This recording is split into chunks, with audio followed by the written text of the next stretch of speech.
Thanks. It is my pleasure and an honor to introduce tonight's speaker, who also happens to be my husband. Um, Peter Slattery has devoted much of his career to serving people who are struggling with poverty. He has a bachelor's degree in economics and is currently the executive director at a nonprofit organization in Wilmington, Delaware called St. Patrick's Center, which provides meals, groceries, clothing, showers, paratransit, and social services to people in Wilmington's East Side neighborhood. Prior to St. Patrick's Center, for 8 years, he served Philabundance, a hunger relief organization in Philadelphia, where he oversaw the building of a $12.5 million facility for culinary job training and helped develop the strategy that doubled food distribution during the COVID-19 pandemic. Without further ado, please join me in welcoming Peter Slattery.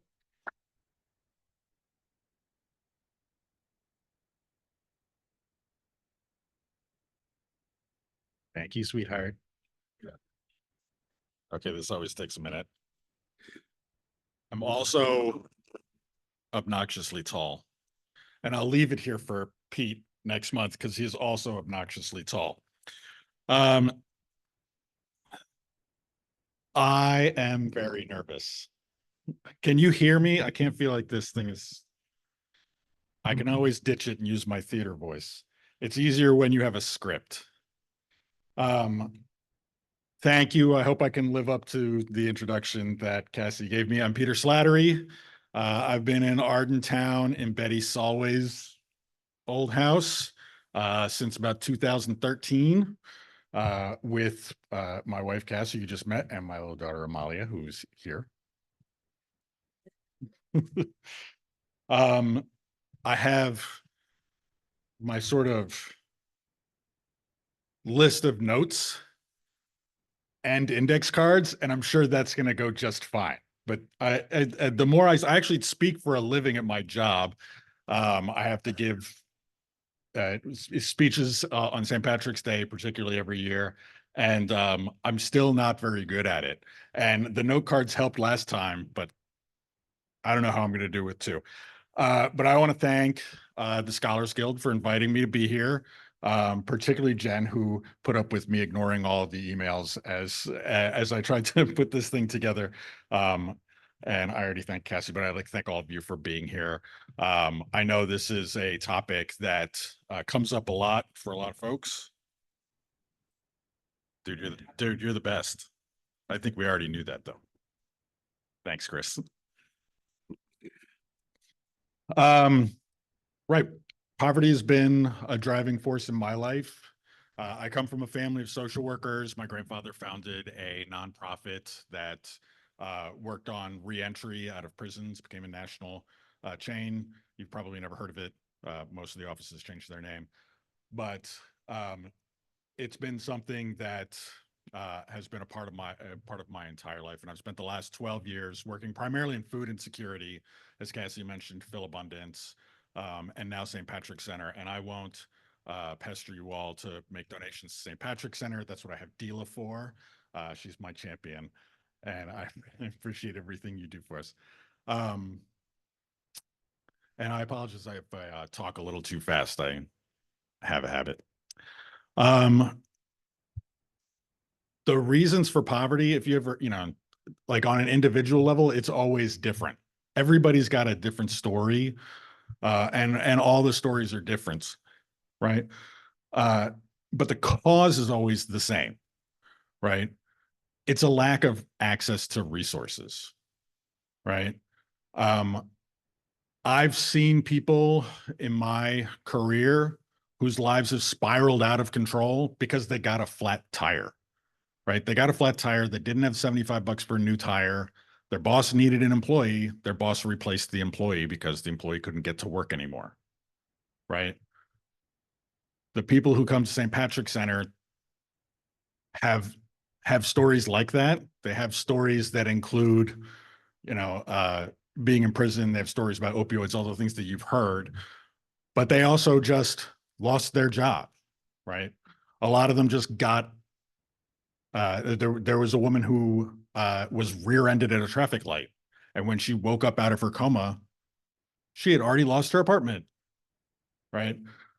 There's just like these kinds of things don't happen to me because I have access to resources. I have a grandfather who benefited from a number of different government programs that discriminated against many other families. And so if I got a flat tire, I can pull out a credit card, I can fix it. If I can't pay my credit card, I'm not going to lose my house because I have this access to these resources. And the people I serve just largely don't have those resources. They don't have a family member that can give them $75. They barely have a family member that can give them $2 for a bus ticket. Right? So what we look for at St. Patrick's Center is ways to break that cycle of poverty. Because what'll happen, as these, one bad thing turns into a snowball effect of terrible things because you can't meet one specific hurdle. We try to be sort of like that rich uncle on the side that can help you get through things, make sure you can stay in your job, make sure you can make it to the next thing and not let your life spiral out of control. And really bringing that kind of stability. It's that stability that breaks that cycle of poverty, right? What I can tell you, because we run into this, and I'm casting aspersions on anybody in this room, but one of the things that I hear a lot is, oh, they're poor because they're this, that, or the other thing, right? Some of the hardest working people I know have no job at all, right? And it's not like it's easy work living out on the streets. For most of human history, what you would see is about like 90% of the population living in poverty, right? So, and poverty is a difficult thing to measure, right? You'll hear things like $1 a day, $2 a day. The federal government tracks poverty in a certain way. But if you look at subsistence farming, right, most people pre-industrialization would be considered living in poverty, right? And that stays largely the same until the Industrial Revolution. So in the Industrial Revolution, by the time the 1800s roll around in the US, the poverty rate is, by some estimates, around 44%. In the US, yeah, about 1800, right? And so, but of course, we don't track things that well before then. We didn't start tracking the poverty rate in the US until 1959. Right, which is after all the New Deal programs and things like that. So it's hard to find really good data on how these programs affect things. But as you can see, if you can see this graph, you can see that when they started tracking the data, and the top one is the poverty rate, and the bottom one is just the number of people in poverty, which is, the number of people sort of doesn't fluctuate or fluctuates more than the rate of people living in poverty does. You can see, and I don't have a laser pointer. All I own is this thermometer, which has a laser on it. Right? You can see in the 1960s, we're still going from like 22% inflation, poverty rate. By the 1970s, you're down to about 11.5%, that kind of thing. And that's by and large attributed to LBJ's, what do they call it? The Great Society, right? And the war on poverty, yeah. And as you can see by this graph, that's sort of the last time we made any real progress in the poverty rate. It sort of hovers between 12 and 15% up until today. And, through all of the policies that we've implemented, all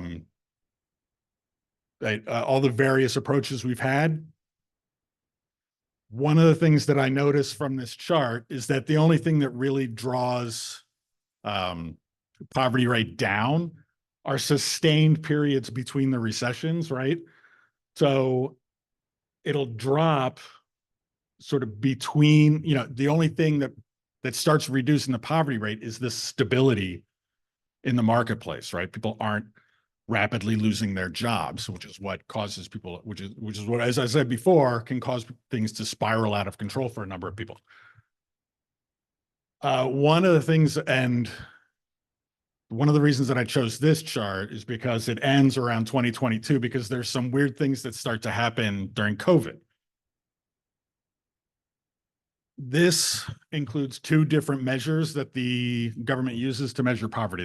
They started, so the official poverty measure is more or less, it started off as like the cost, like 3 times the cost of food, right? And then anybody reporting less than that level of income would be considered below the poverty level. That doesn't necessarily tell the story of how many people might be in crisis, right? So they developed the SPM, which is a supplemental poverty measure.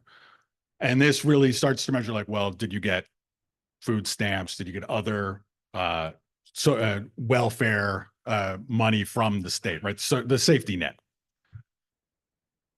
And right around the pandemic, as we all got checks, right?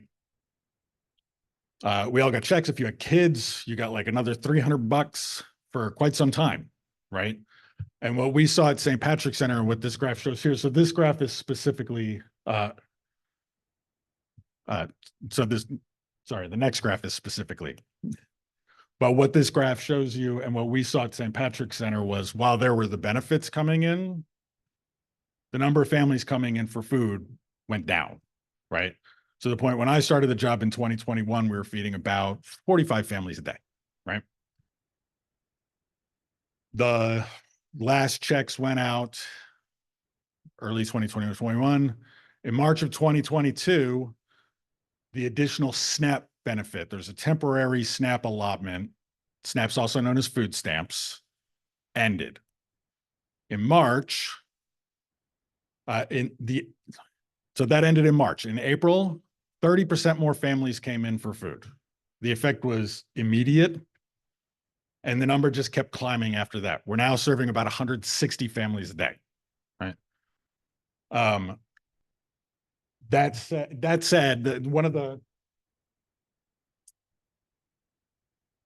I had 2 buttons. This is the child poverty rates. All of these numbers come from the Census Bureau.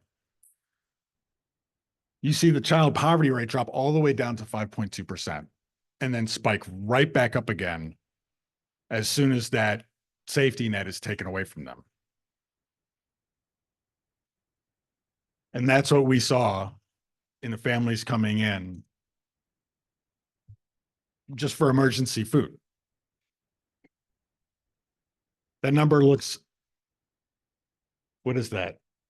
5 million children who were put back into poverty when those checks stopped, when the benefits stopped. So they went from being reasonably stable back into being unstable.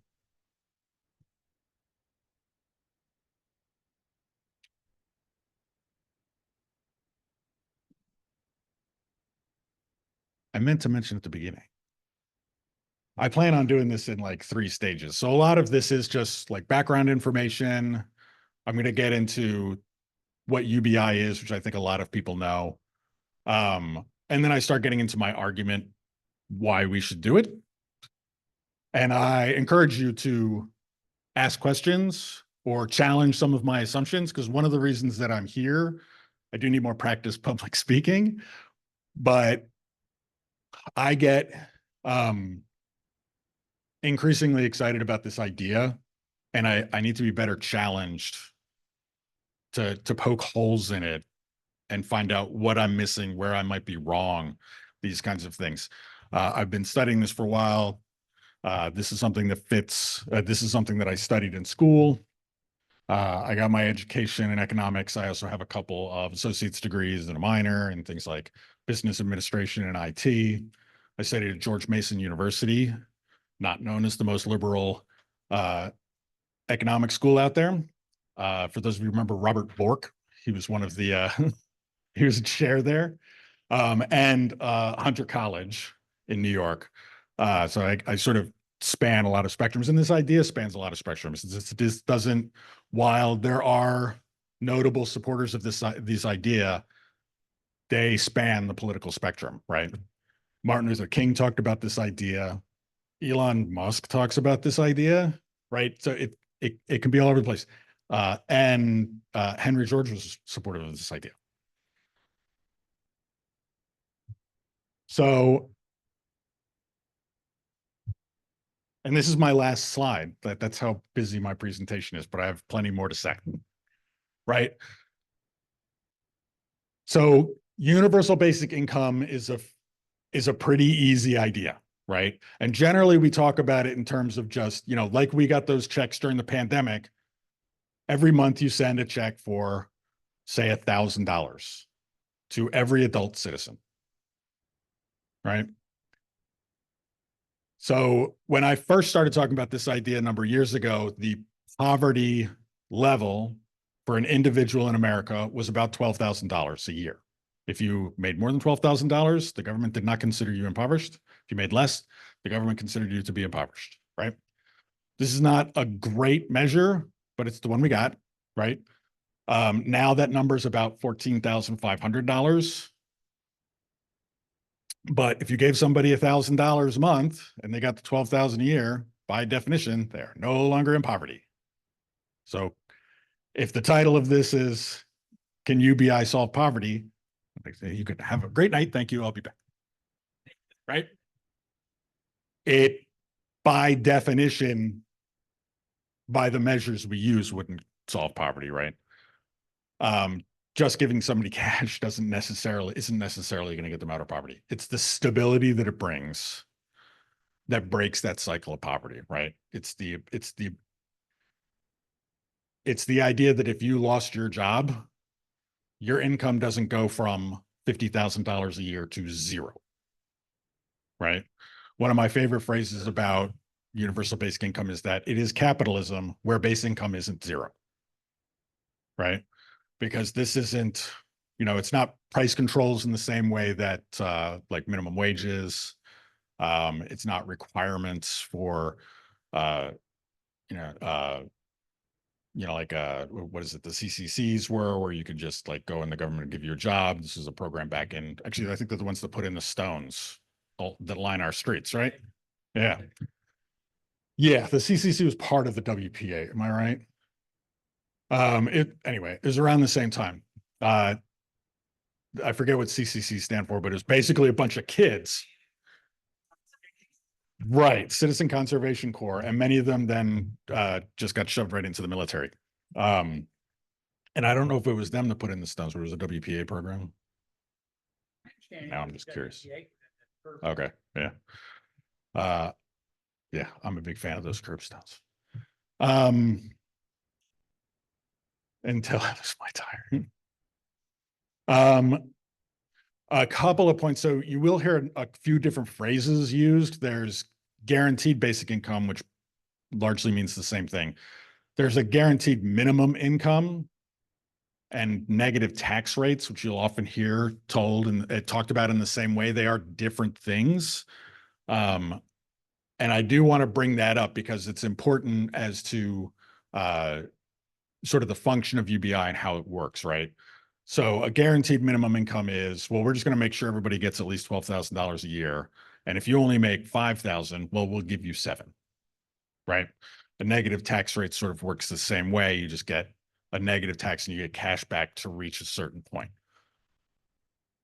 The reason behind just giving $1,000 to everyone is that you take away a disincentive to work more, right? So if you can live on less than $12,000 a year, like, go for it. I don't really know anybody that can do that. But you don't get penalized if you do work to earn the rest of the income to buy all the other stuff you want, right?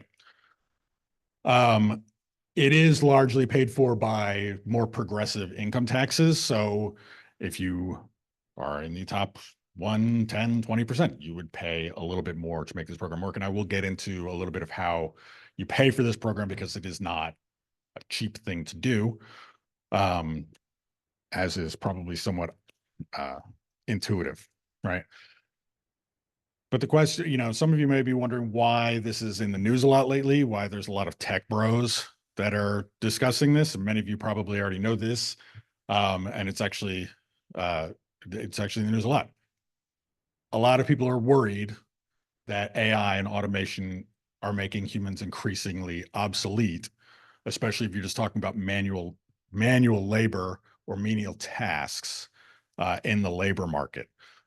Um, it's a concern. It's a concern that's been around for a long time. Like I think most of you probably know the story of the Luddites, right? There was a a loom that came in and automated a number of weavers' jobs. They got very upset, led by a man named John Ludd. They destroyed the whole loom and every loom they could find. Pardon? Ned Ludd. Ned Ludd. And his followers were the Luddites, right? And that's where we get the term Luddite for those of you that don't like computers, but it's more about looms. um, but by and large, throughout history, these kinds of things, while they disrupt jobs, there's always been new jobs created, right? When the automobile came around and we didn't need blacksmiths anymore, they all moved into the factories and started making cars. Um, Even recently, we've had a massive disruption with just computers entering the workplace, and a lot of people went from, they're adding machines to becoming either accountants or business analysts and things like that. These jobs that didn't necessarily exist before, but were either created by the technology or in some cases, it just created the space for um, allowing these positions to come to fruition, right? Um, there's a very real concern, particularly in the tech community, that there's nothing following the AI, right? The the dock strike that's going on right now, it's because right now you need uh, dozens of people to unload a ship. You used to need hundreds of people to unload a ship, right? But it could get down as low as 2, 3 people to unload a ship, right? And you just don't need that many AI technicians to operate the new machine or even build the new machine that's replacing all of these positions. There really isn't anything uh, in my education as an economist that says we all have to work. We all have to spend. If you don't spend money, you do not have an economy. But you do. But there's nothing that says that everybody has to have a job. And we are one input into the production model, right? So if we're building widgets or what have you, or even if you're mowing lawns, your lawnmower is part of that, and the human is part of that. And if you automate your lawnmower, you don't need the human anymore. We used to have a number of things, a number of inputs into the economy that were considered essential, including horses or at times punch cards and things like that. And we just don't need those things anymore. Horses, they're nice, but we don't have, I mean, I think we used to have like one horse per person in the country, right? Like we have cars now.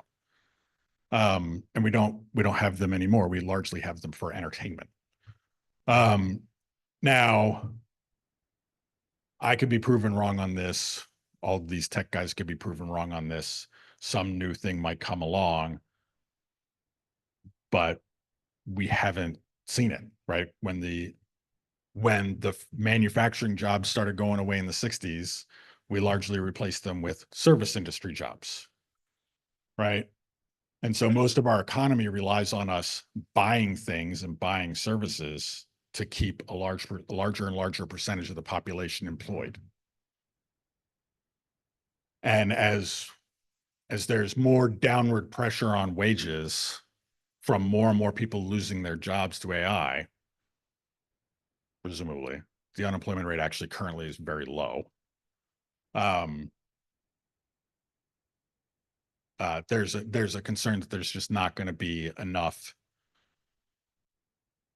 money circulating in the economy to really keep things going, right? This is still a theory. Like I just said, the unemployment rate right now is still, by historical standards, very low, right? Um, and there's nothing to say that this is some cataclysmic event that is imminent.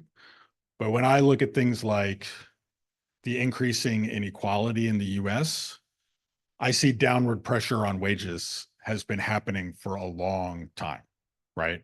And the more people that lose their solid factory job and then have to go into a lower paying job, the more supply you have of workers in a given field, the lower the wage is going to get pushed, right? Yes. Yes.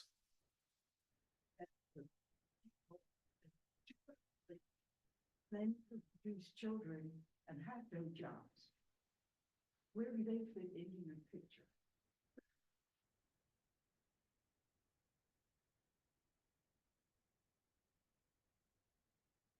Yes. And that's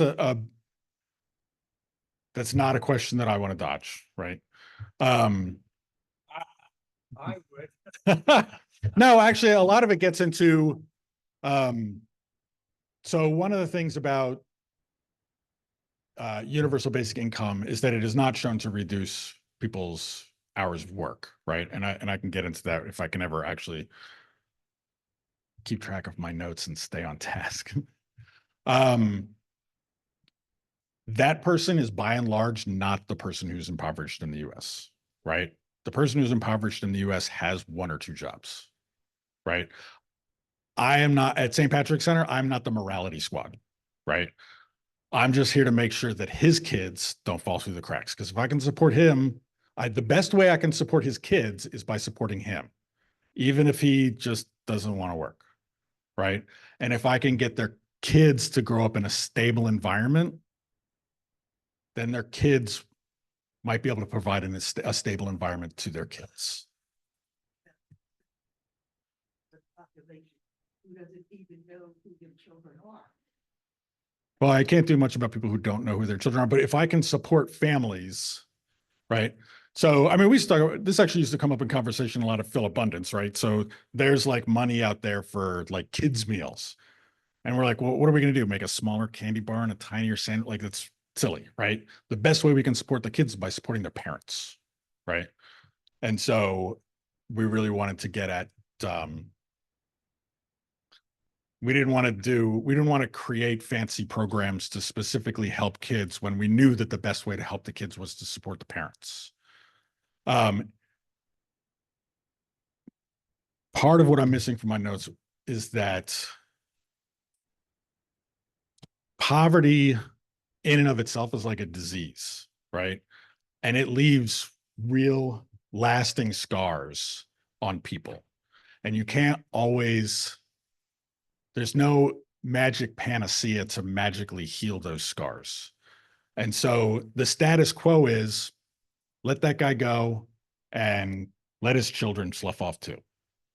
And I don't see that working, right? So I would rather help the person who may be in the back of my head, I'm like, oh, he doesn't deserve it, or he doesn't know what his, he's not taking care of his responsibilities.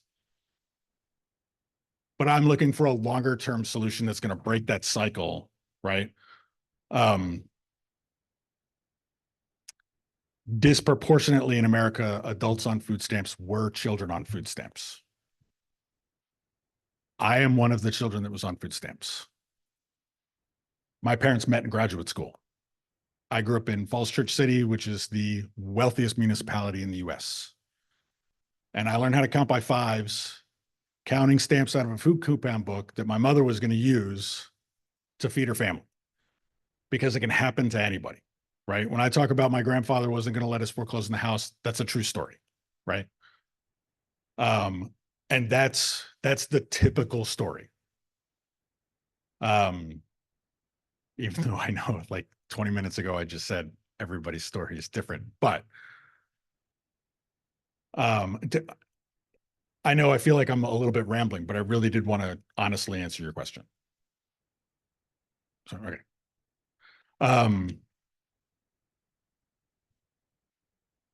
Because the moral question of UBI is important. And as you know, I talked a bit about what's going on in the labor market and a lot about what's going on with inequality. The labor market hasn't been solving the problem of inequality and poverty. I do say that as a pretty staunch capitalist. The problem just seems to be getting worse and worse and worse. And while the poverty rate stays about the same, while unemployment stays low, you can more and more people are reporting that they are struggling, right? More and more people who earn over $100,000 a year don't consider themselves to be rich, right? Student debt piles up, medical bills can pile up, standard of living goes up, buying a new house, rents are crazy right now. It's a huge problem with the housing crisis that we see at St. Pat's. As I said before, like universal basic income is capitalism where base income isn't zero, right? So we can look at some examples where we already pay people without requiring work. One of the big ones is Social Security. They require you to have worked before. They don't require you to work now.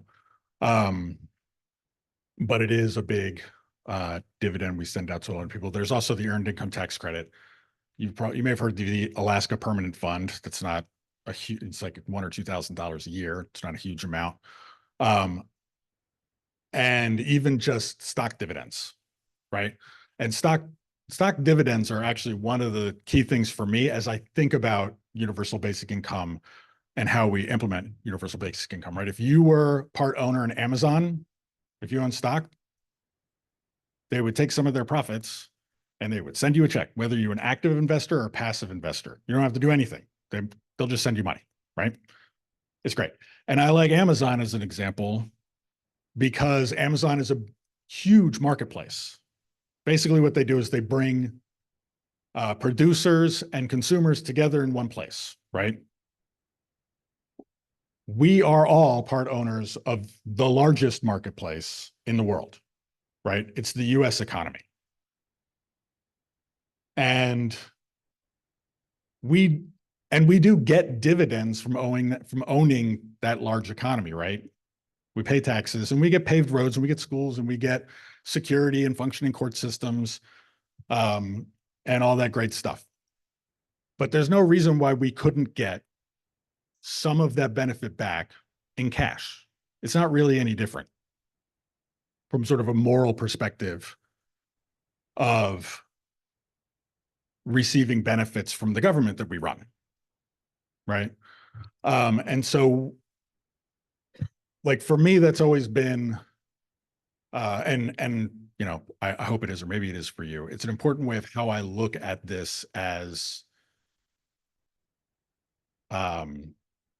the implementation of a policy, right? That it's not really any different from anything else you might own and receive dividends from.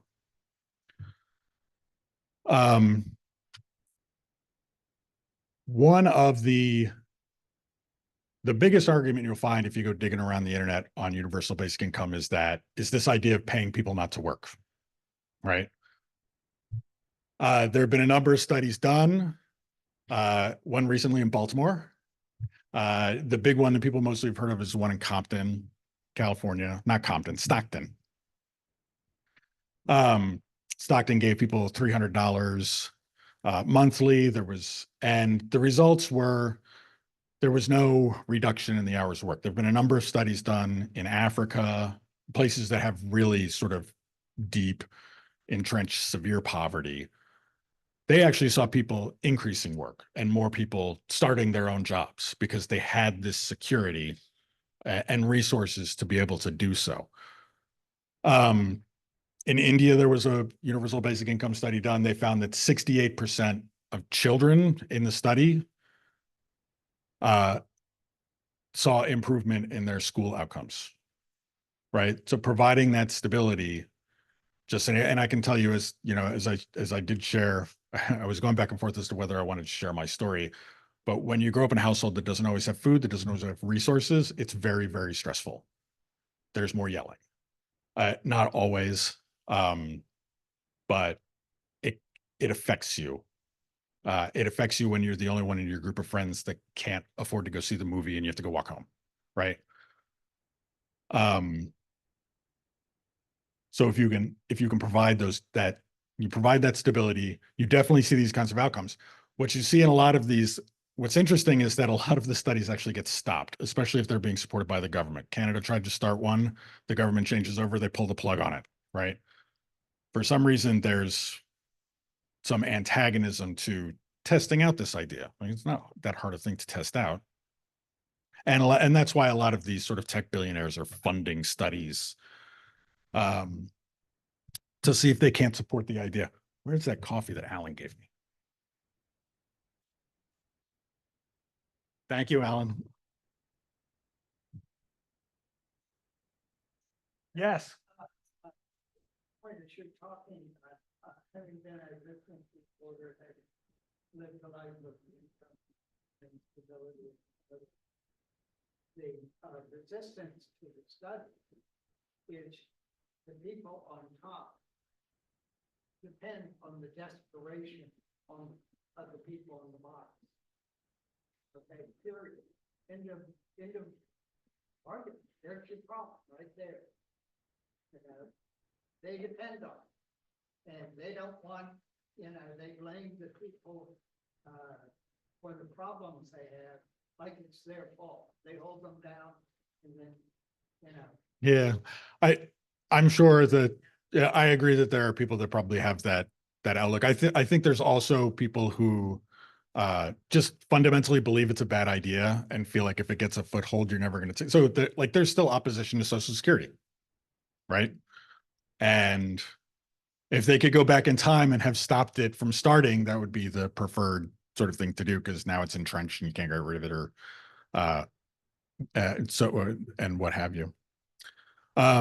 Right. We see in the studies, we see a lot of welfare improvement, right? So it is a lot of people reporting like, hey, I feel safer. I feel my mental health is a stable thing. Many people going back to school. But what you don't see is any reduction in hours of work. You don't usually see increases in instruction hours. You really don't see any of the negative things that you would expect to see, that some people might expect to see in the outcomes. And as the theory goes, because you're offering it unconditionally, because you're not means testing it, and so on and so forth, there's no penalty for working. Most people will take more money and continue to work, right? I don't want to digress too much, but I also tend to think that it's not necessarily a bad thing if we work less, right? If we look at going back to human history, we talked about these subsistence farmers. Most of them worked from sun up to sundown, right? 7 days a week. At some point, somebody instituted the idea of taking one day off, right?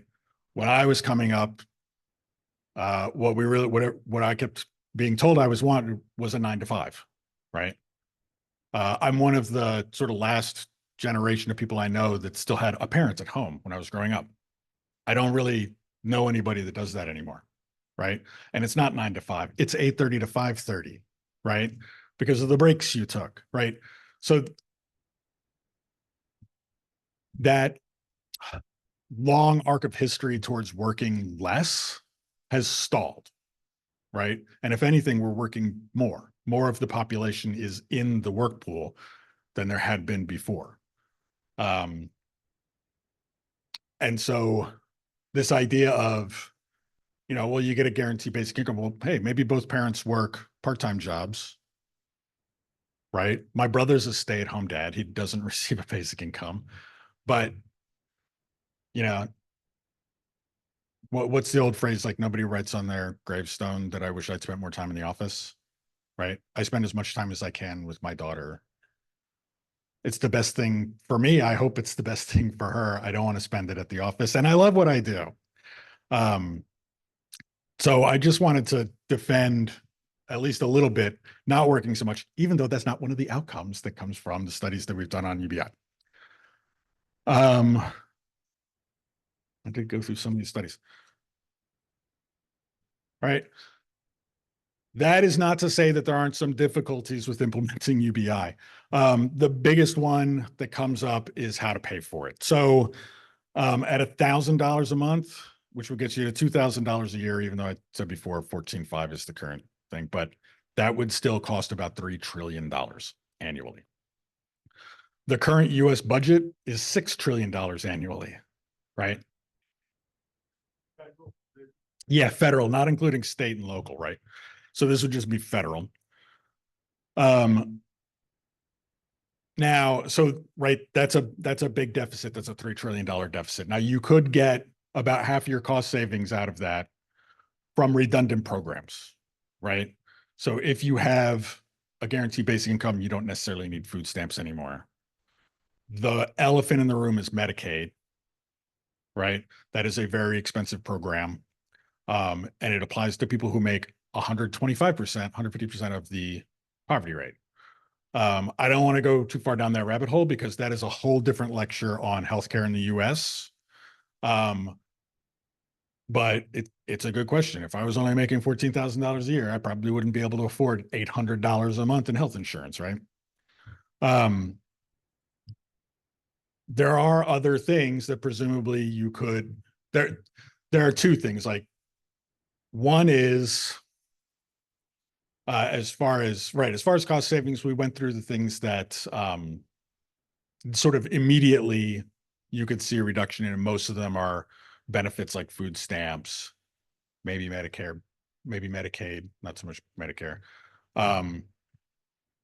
There are other long-term benefits, right? If you can solve the problem of poverty, you're going to solve a number of other problems. Maybe not immediately, right? Maybe not with the one gentleman, but maybe with his kids, right? So, right, the what $1 trillion? My wife actually knows this statistic better than I do. That we're spending to incarcerate people. We have the highest incarceration rate in the world, right? You know how much? 84 billion or 82 billion a year. Yeah. Right. And if you, I mean, if you just gave the 82 billion to the people you're going to lock up, they probably wouldn't have committed the crime, right? Like, because it does disproportionately affect people who have been affected by poverty. And right, the incarceration rate in the United States is a major factor in keeping people in poverty as well. One of the things that always struck me growing up, I grew up outside of Fairfax County, Virginia, which is a county of like 3 million people. I was sandwiched between that and Washington, D.C., which is a city of like 400,000. The cost per student in Fairfax was thousands and thousands of dollars less than the cost per student in D.C. because there's vastly more poverty in D.C. Right? It just, poverty in and of itself imposes costs on all of us. And if you can do something about it, you can see a lot of cost savings from those things in the long run. But one of the things that I did look up as far as paying for it, because it is a big thing. The US pays about 15.3% of our collective income in taxes, right? So if you're going to increase that by 50% to cover another 50% increase in the budget, and I know that we deficit spend by quite a bit, you're talking 23% income tax rate. There are 8 countries in Europe that have an over 40% tax rate, right? So we're still way below where you are in France and Sweden and things like that, right? Yes. Have you ever caught on in Europe? I mean, it seems like something Switzerland might implement. We really wanted Switzerland to implement it, right? So Switzerland did take, yeah, it's small, it's wealthy, it could do these things, and they did have a national referendum on it, and it lost pretty big. There was a lot of misinformation, you know, as one does with campaigns, facetiously. Yeah. These are places that already have very strong welfare states. There is an argument that they could conceivably save money by switching to a system like this.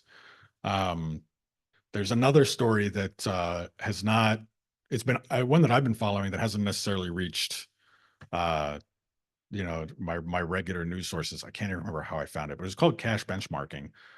And it came out of USAID. This fellow is running a bunch of programs, evaluating a lot of programs in Africa. There's a lot of private foundations coming in, just giving people cash. They're supplementing a a universal basic income. And they were getting great results, right? Like I said before, a lot, work actually increased. People started jobs. The welfare of women went up. And he said, whoa, well, we need to evaluate our programs versus these guys, right? If I'm spending $12,000 for this, I don't know, soccer program, if I just gave these people $12,000, here's what I should be getting. So is my soccer program achieving these results? Most of his programs were not, right? And so he started implementing this idea of cash benchmarking as a way to evaluate his programs, right? Nothing against soccer programs. I actually have a foster sister who worked in soccer programs in Afghanistan. But if you can do more good, one of the benefits of simply handing out cash, administratively, it has very low cost, right? We already get refund checks from the Treasury. The Treasury knows where we live. They know our bank account numbers. My checks just got deposited straight into my bank account. It doesn't take a whole lot, right? A lot of other programs, my social workers are back and forth to the Social Security office. They know everybody by their first name because they got to fill out mountains of paperwork. They got to submit mountains of paperwork. They have to prove that they have this income. Oh, you got $5,000 in your bank account. Well, you have to get rid of 4,500 of it or you don't qualify for whatever benefit it is, right? There are these benefit cliffs in this country where you make a little bit more money and you lose more in benefit, right? Ran into this at Philabundance. We were trying to open a grocery store in a food desert in Chester. We wanted to raise the wages of our staff to $12 an hour. And many of the staff members said, you have to cut my hours or I'm going to lose this benefit or that benefit, right? It's a very real situation. It is something that Congress has been working on for a number of years. It's not really a bipartisan. It's not a partisan thing necessarily, but it is hard. We really feel strongly about means testing things and making sure that only those that deserve it get it, and it just ends up costing you more in the administrative cost to run the application than it does in benefit, right?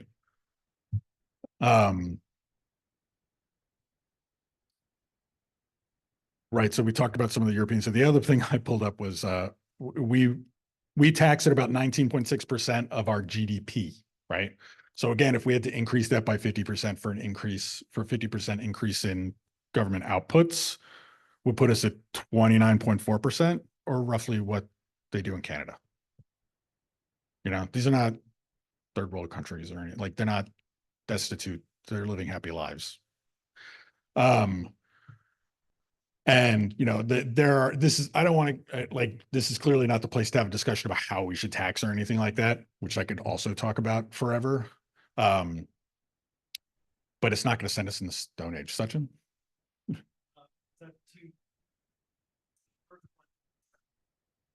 Talk about deduplication, right? Mhm. What are things that you get? What are things that are?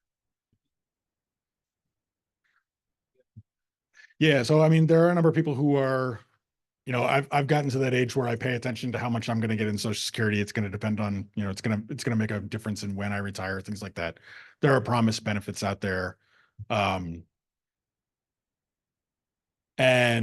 right. And as I said before, Medicaid is the real, it's $1 trillion program, right? And you're not you might have decreased costs. You're not going to have a whole lot of people fall off the rolls of it. I think a lot of people look to getting rid of the minimum wage, right? If you've already got that price support bringing you up to a certain level, why not let people work for whatever wage they want, right? We no longer have to implement that kind of price floor. What I can tell you from my experience, I'm not against minimum wage laws. I would get rid of them if we had UBI, but without UBI, I'm going to take the minimum wage laws because they help most of the people I serve. But I have people who are trying to get clean. They're trying to stay in a stable situation.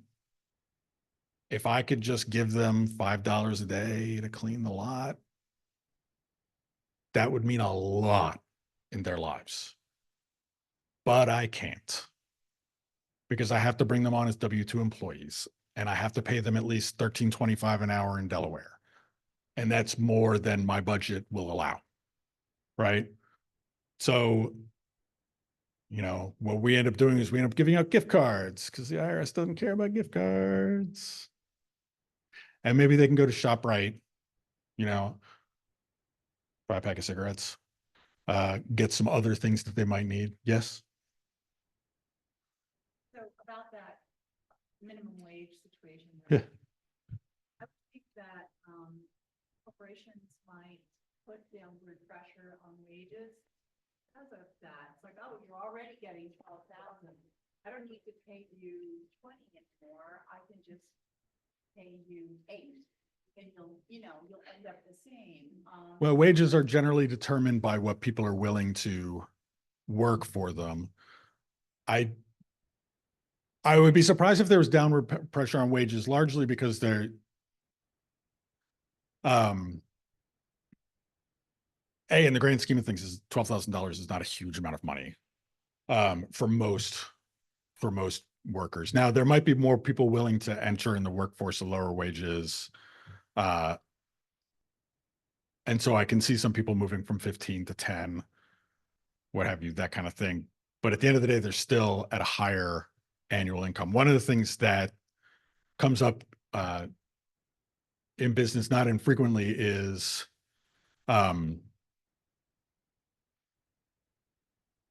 I had it and I lost it. But to me, as a boss, I really don't care what their hourly wage is. I care about their weekly wage and their monthly wage, right? Because I know that my staff have to pay their rent, they have to pay their utility bills, all those costs. Most of your costs come in a monthly basis, right? So I can pay you $15 an hour, but only work you 3 hours a day, right? So if you're going to push down on your labor costs, you're already just going to push them down on their hours.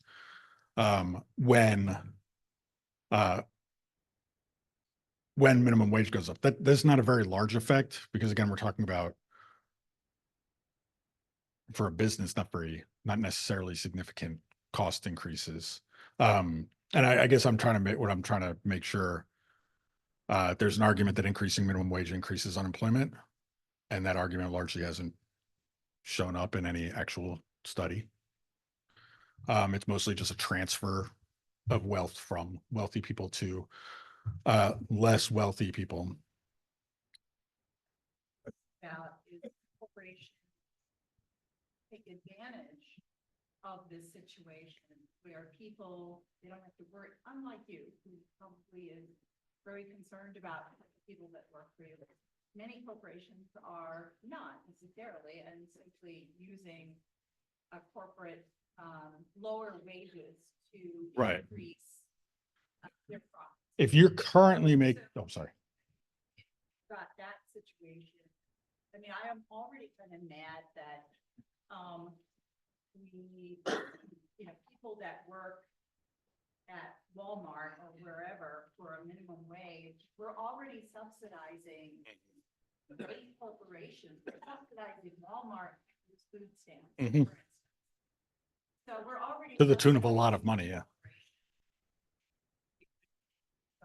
Subsidies to the corporations. And I'm just wondering if there's any way around that, because I think it's a grand idea, but Sure. I don't want to have it so that corporations can take advantage of people. So I can see that being I can see that being the case on the margins for the people who already make. If you're making over minimum wage, you're already being paid what's called a market wage, and that's determined by supply and demand. So changing an individual's income doesn't necessarily change the supply of labor or the demand for labor in a market, and so that wage pretty much stays the same. But I do take your point for people who are currently working minimum wage at jobs that I could honestly get away with paying some of my staff like $7 an hour, right? Because they're they live under very humble means, and they'll take whatever they can get because they're desperate.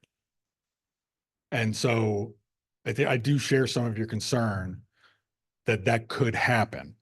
On the flip side of it, those individuals are still making, like, $7 an hour doesn't get you to $12,000 a year, right? And so you have that supplementation, and anything you earn is over the poverty level, right? So, and as I said before, I could employ more people if I wasn't hamstrung to minimum wage laws. A lot of businesses would argue that there's a lot of jobs out there like that. I don't believe that's true. But I like, yeah, I can't dismiss your comment out of hand. It's a real thing. I just don't know how big. I don't necessarily agree if it's a huge problem. Yes, Russ.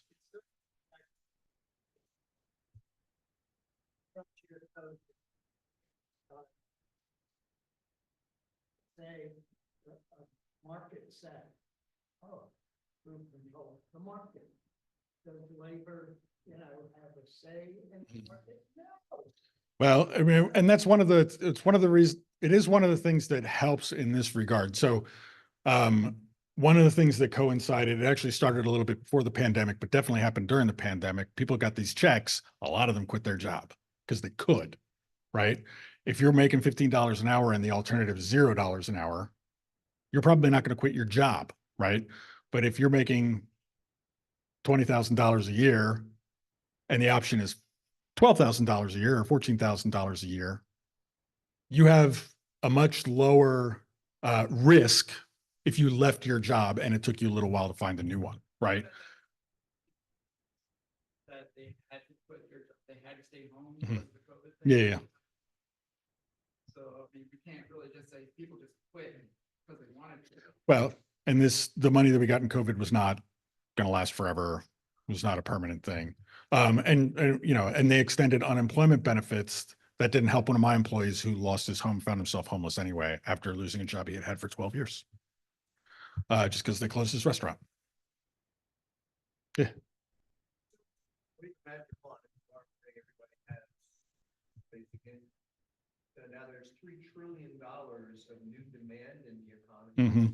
Basic stuff like food and housing and whatever else.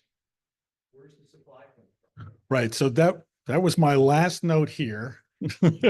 Was the second big problem that's come up much more recently about UBI is inflation.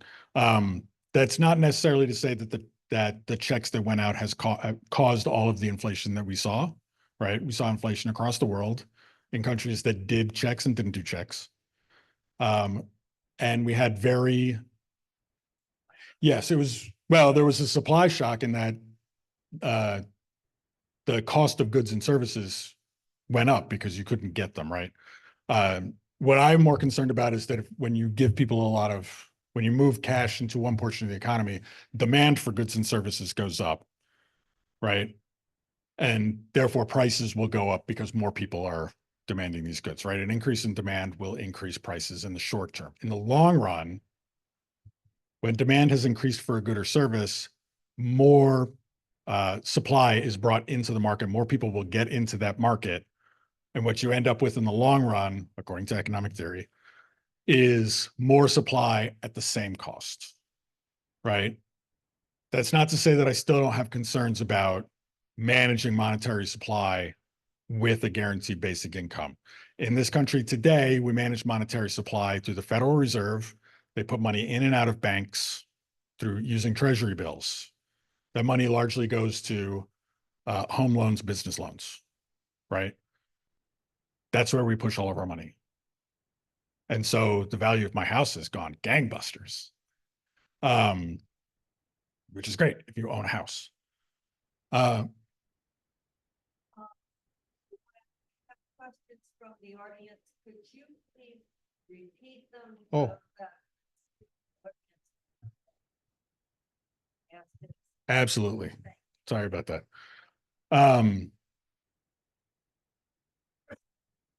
Right. So we would need better ways of managing the monetary supply. It probably comes at the expense of 3% mortgage rates, right?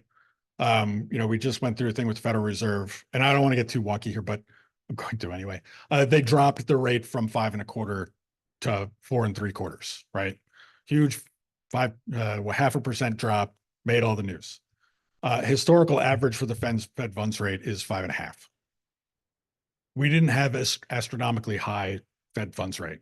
We did if you look only at the last 20 years, because we've been hitting the floor on the funds rate for 20 years. But before that time, 5.5% was pretty normal for the Federal Reserve. And a 5%, 6% mortgage rate was pretty normal for the US, right? So the inflation question is very interesting, and it's something that I've been digging into more and more, because I do worry that if there's an increased demand on everything that we buy on a regular, I mean, you're still at the end of the day, we're all going to eat the same amount of food. We just might eat better food, right? Or people on the margins might start buying things that we would normally buy. More people might be able to buy a house, right? Increasing demand for houses, and building new houses is harder than making more cell phones. Making more cell phones is easy. Sorry that I'm starting to lose my voice a little bit. I hope you can still hear me. Yes. When people are getting checks for the COVID, if you had a certain income, you were exempt because you were considered to be too wealthy to need it. But when Universal, is it giving everybody a check, or does the cost of it depend on, well, if you make more than 70,000, you don't get it, or 150,000, 400,000? So how, wouldn't that determine how much it costs? So generally you just, oh, sorry. So the question was, thank you. The question was more or less around means testing. So when they did the COVID checks, at some points they said, well, if you make over $400,000 a year, or whatever it is, you're not going to get a check, right? I don't think it was with all the checks, but I think it was with some of them. The idea is actually right. So instead of saying, oh, well, you get a check and you don't get a check, everybody's situation is different. Basically, the idea is you give everybody the check and you tax it back out, right? If you have a progressive income tax, you'll tax it back out from the top end. So, maybe there would be an option where you could say, well, I don't want you to put a check in my account, just put it towards my tax bill. Or donate it to charity, donate it to St. Pat's. No, yes. Similar question. Yeah. Who are the people that get the cash? Who are the people that get the cash? Children? So under the numbers that I put up, the $3 trillion number, that was so the question was, who gets the checks, right? And this does come up, right? So the numbers that I put up are about every citizen adult over the age of 18, right? At $1,000 a month. So that would cost roughly $3 trillion. If you included all the children, that's like $4 or $5 trillion. Like it goes up, right? And so it becomes an implementation debate, right? Like do you want to give it to everybody? Do you want to give, we do have a child tax credit in this country that we give to everybody who has children. We're already doing that. During the pandemic, we cut the check, right? And then you could figure out the difference when you filed your taxes, right? It was the same thing with, I think, the Bush tax cuts, the Bush check that happened in 2002, I think. He sent everybody in the US a $300 check. And then it just washed out when you took your taxes, when you did your taxes. I am a proponent of doing a stipend for children. I don't think it needs to be the full $1,000. I've been talking a lot about the poverty level in the US being 14,500. That's very different if you're in a 2-person household or a 3-person household. Those numbers change, right? There are also other ideas, similar ideas, where you do nothing for the children, or maybe you do half for the children, and it goes to the parents.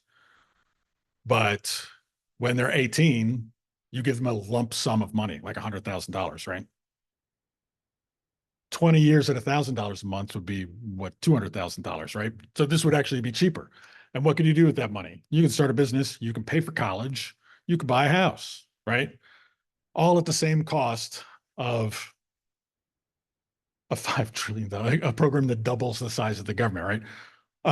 But even with the numbers that we talked about before, doubling our tax rate doesn't get us up to the place where France tax is today, right? Like, I'm not immune to concerns about overtaxation and the kind of disruptions that can have on the economy, or how we're taxing or who we're taxing, all these things.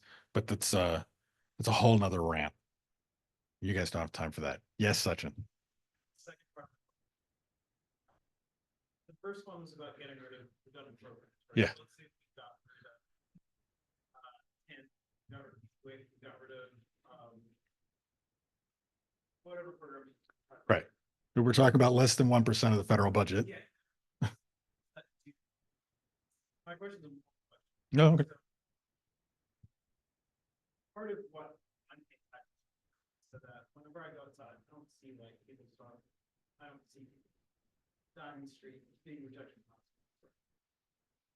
And so if we do universal basic income, everyone gets $1,000 a month.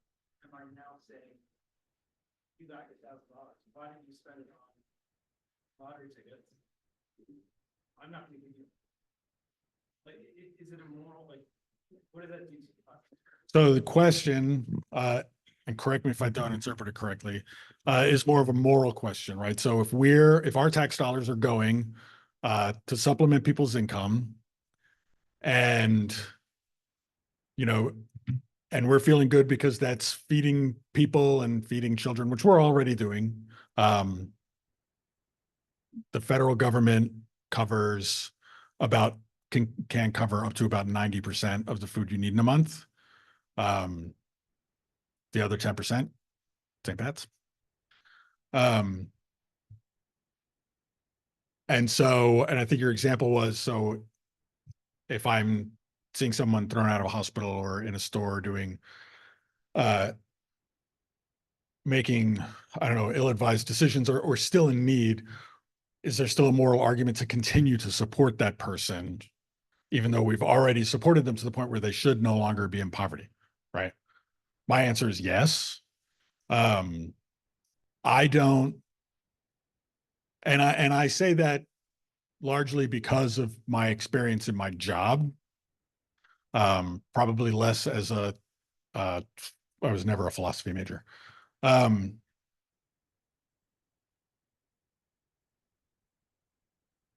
I think as to whether that needs to come from the government, that's a different question, right? So there is a social support network out there. There are many of us that cover a lot of the things that the government doesn't do. There's a lot of great organizations out there. You should be marching down to Claymont Community Center and helping them out because they're great people over there, right? We already have the situation where we're helping people out and there's still people who need help. And every situation is different, right? You can see, if we don't do something about healthcare, an individual could have a medical bill that's going to eat up their entire check, right? You can still face situations where you're just not gonna get out of. I had somebody come to St. Pat's looking for food in a brand new Escalade. And she hopped out of the car and she said, I don't know what to do. My mortgage is $3,000 a month. And when JP Morgan laid me off, I haven't been able to find work and my unemployment ran out. I don't know how to feed my kids. She has a $3,000 mortgage. She has a house like 3-4 times the size of mine, right? I can't necessarily predict every situation that's going to arise. I'm not a particularly religious person personally, but I know the Bible. I know the Sermon on the Mount. I will give till it hurts. I personally, so before I was at Philabundance, I was at Honeywell International, which is a blue chip organization, right up there with good old DuPont used to be. I've taken a massive pay cut to do this work.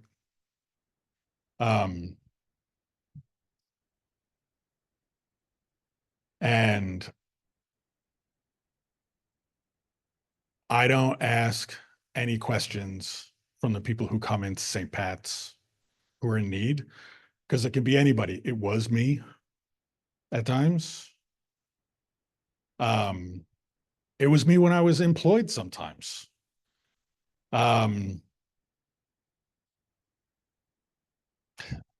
I even remotely answer your question? I think I just rambled for a little bit. When I said it's one question, like, is it gonna reduce our desire for charitable giving? Like, you already have a check, I'm paying you this, like, I think. There's already pretty massive reduction in charitable giving. Individual giving is way down. Foundational giving is down. The only thing that's going up is government contracts. I get contracts to serve food. And that's not to say that I don't have some very generous financial givers to St. Pat's, but they are, and this is a problem across the industry. Those numbers are going down. So the people who have all the money are dying off. And the next generation just doesn't have the same level of wealth to give away. Yeah, Russ. Individual immorality.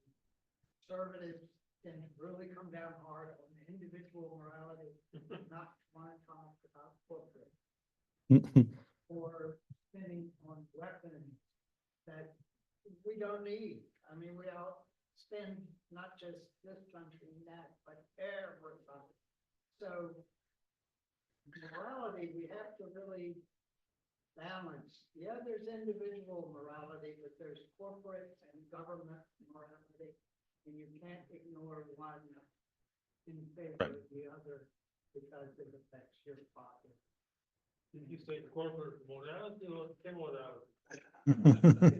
So there's a little discussion going on about corporate morality. Everybody should strive to be moral. Yes, Hans. Excellent. I love it. The bank is just fined $3 billion for some, and if you add all these fines up, you end up with quite a bit of money because all these corporations, they do stupid things and get fined for it. So that could support the program. At least partly. I'll take it. Yeah. So Hans's Hans's suggestion is that he brought up TD Bank as an example. They just got fined. You said $5 billion, $3 billion. Oh, a billion here, billion there. And that these kinds of things could be used to help support funding it. Yes, again, I could go on and on. I'm a big supporter of value-added tax. I think I've been done for a minute. Yeah. I think I've been done for a minute. Yeah, but I like the discussion. Well, I was just going to ask you if you thought, what you thought was the basic cause of poverty, which this citizens dividend basic income guarantee would cure. Yeah. So, I mean, a little bit, we've had poverty. Mike's question was, what did you think the cause of poverty was that the basic income would help cure? Right. I did try to make my first part of my talk about that poverty is caused by instability. We've had poverty for a long time, and we've never necessarily squashed it out. Right. And what I see in my job is people who are sort of swimming below the surface, and every time they get their head up a little bit, it could be $500 bill comes along, wipes them out. Right. And the reason that people are trapped in poverty is because of the instability of not having the resources to get out. I will go further to say that I think the reason that poverty in the US predominantly affects minorities more than it does the white majority, not that there aren't a lot of people in poverty in white America, is because of history of programs that discriminated against, right? So like my grandfather was able to get a house on the GI Bill in a neighborhood where his house appreciated tenfold, whereas somebody else might have gotten a household in Wilmington's East Side and it didn't appreciate. It depreciated, right? Because of redlining and things like that. So that's where my privilege comes from, right? It's like It's why I didn't fall into a habitual, kids who are on food stamps don't typically grow up to be executive directors of nonprofits and things like that. There are success stories out there. I don't want to knock any of them, but just statistically speaking, I'm more of an anomaly than I am the story. Yes, Alan, sorry.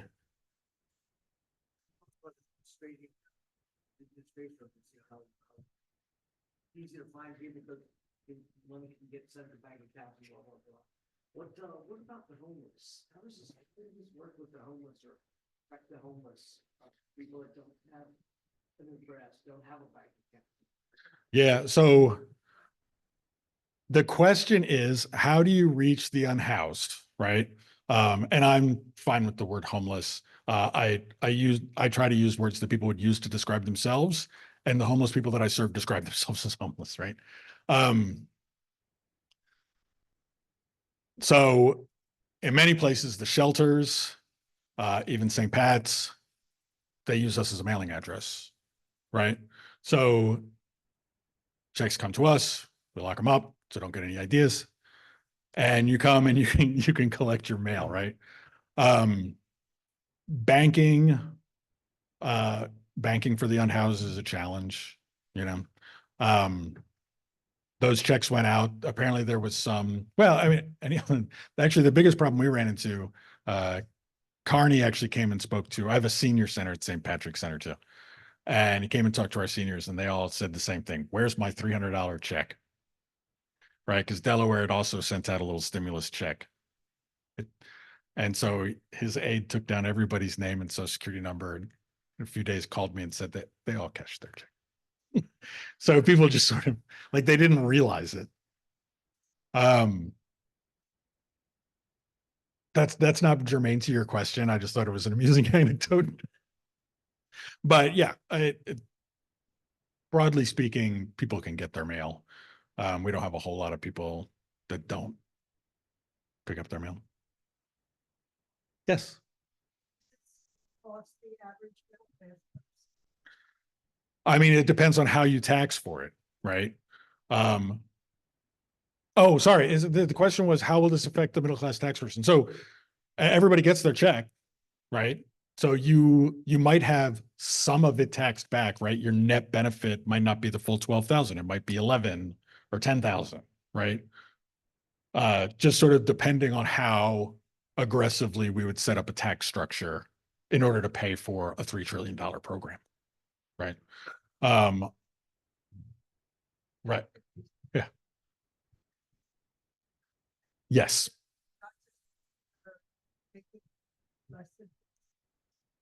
Correct. Everyone gets the $1,000 check. That's what's universal about it, right?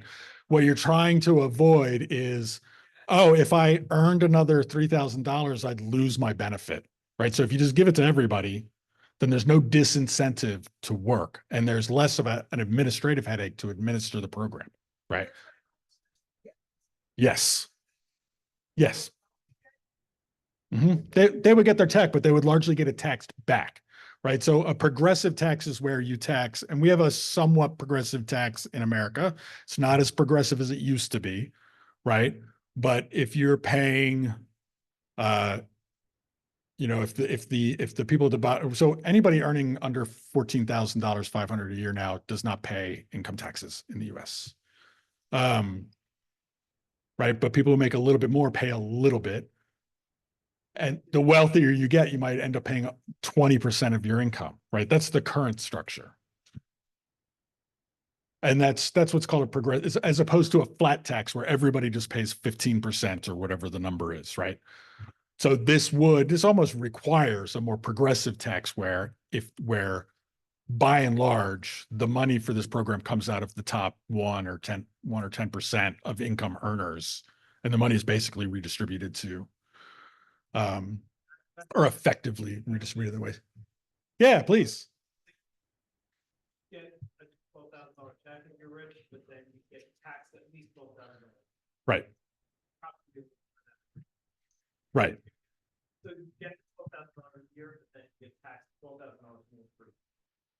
And I also think it might be really important to put some of this into perspective, where like, we're dealing with a pretty stable situation, work situation around here. But in places like Appalachia, they're making like $1,200 a year, Mhm. not a month, a year. And this is like the differences that we're dealing with. And so like around here, I noticed like during COVID, work was pretty stable depending on what you were doing. I mean, but out in Appalachia, a completely different experience. What were they doing for $1,200 a year? Usually coal mining. Not just, Yeah. What were they doing? Well, we also have boon towns with like fracking, right? So fracking comes to town. A lot of people make a lot of money. There's lots of jobs. The gas dries up. All those people are unemployed. Right. Sorry. Question on Zoom. Ooh. And then we're toward closing time, so we can, it's. I made it long enough.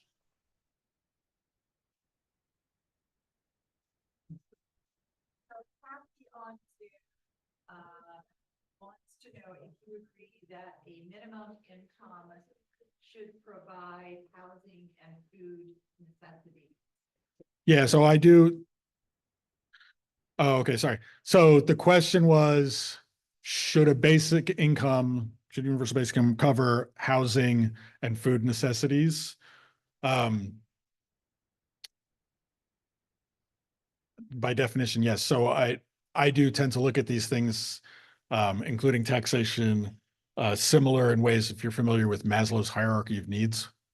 And lots of places tax like this, right? Like Delaware doesn't have a sales tax, but Pennsylvania does, but they don't tax food and clothes, right? Their sales tax excludes those things. Their sales tax is targeted towards luxury items, right? And so, yes, the idea is that this basic income covers your basic needs, the basic housing and shelter, right? Those lower rungs of Maslow's hierarchy of needs. And maybe Bill Gates's yacht is a couple feet shorter.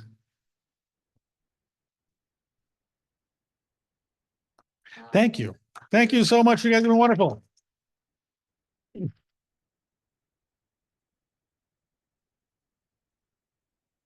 Refreshments in the back, and we have time to talk a little tiny bit before we wind it up and clear the bill.